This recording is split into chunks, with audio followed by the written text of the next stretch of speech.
গণভবন এখন জুলাইয়ের স্মৃতিচিহ্ন। তাই প্রশ্ন উঠছে, নতুন প্রধানমন্ত্রী কোথায় থাকবেন?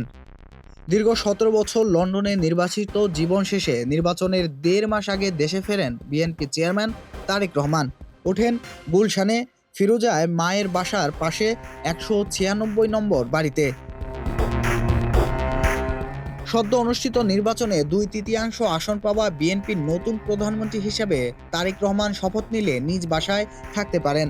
তবে আবাসিক এলাকায় সরকার প্রধানের নিরাপত্তা ও গুলশান থেকে সংসদ ভবনের দূরত্ব বিবেচনায় প্রধানমন্ত্রীর বাসস্থান পরিবর্তনও হতে পারে।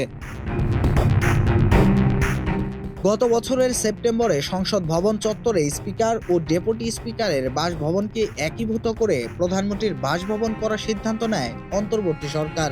তখন প্রশ্ন ওঠে, তাহলে স্পিকার ও ডেপুটি স্পিকার কোথায় থাকবেন? এছাড়া সংসদ চলাকালে প্রধানমন্ত্রীর নিরাপত্তা ঝুঁকি বিবেচনায় ডিসেম্বরে সেই সিদ্ধান্ত বাতিল হয়। গত জানুয়ারিতে গণভবনের পাশে প্রধানমন্ত্রীর বাসভবন নির্মাণের জন্য নকশা চূড়ান্ত করে গৃহায়ন ও গণপূর্ত মন্ত্রণালয়।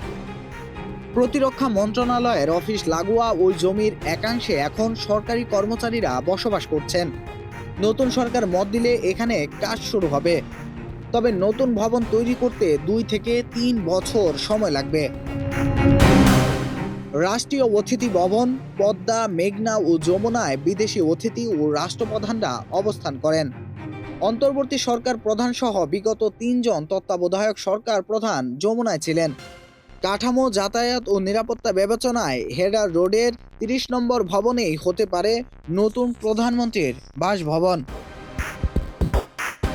এছাড়া বেইলি রোডে ৩টি মিনিস্টার অ্যাপয়েন্টমেন্টে ৩০ জন মন্ত্রী থাকতে পারবেন।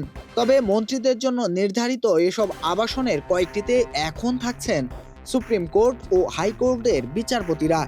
তাই মন্ত্রীদের আবাসনের সংকট থেকেই যাচ্ছে।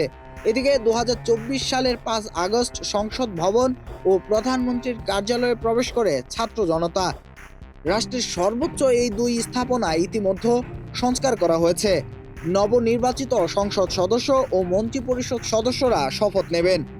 তবে থেকেই শুরু হবে নতুন বাংলাদেশের পথযাত্রা। কুমার সপ্তর্ষি রায়, দৈনিক মানবকণ্ঠ, ঢাকা।